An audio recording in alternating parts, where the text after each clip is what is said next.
Ďalším cvičením na brušné svalstvo, ktoré môžete vykonávať doma na sedačke, budú príťahy kolien v sede.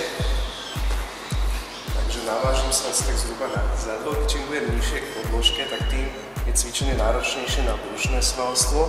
Snažím sa pritiahnuť stehna k trupu a trup stehna presne na stred.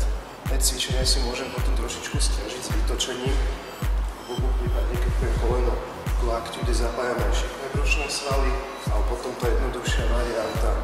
Ruky pri tele, trošku zložitejšia varianta. Ruky pri spánku.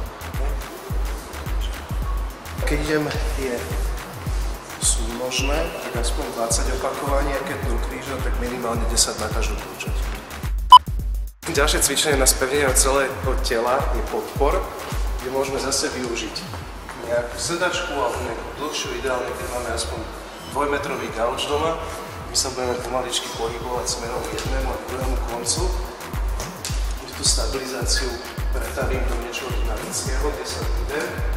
Vždy sa snažím mať aspoň 2 končatiny na podložke. Čiže idem do kríža. Pravá ruka, ľavá noha, pravá ruka, ľavá noha, pravá ruka, ľavá noha. 2 končatiny sú vždy v opore, 2 sa idú do kríža.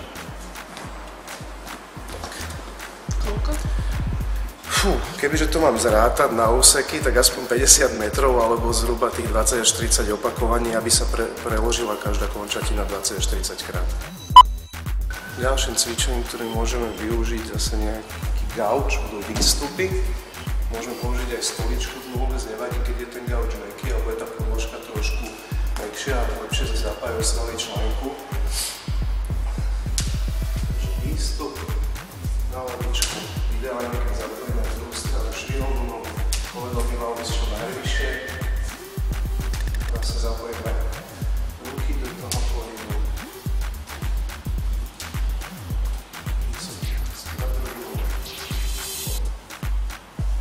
Vysoké koleno, kríža. Koľko? Na každú nohu aspoň 15, je to dosť náročné cvičenie.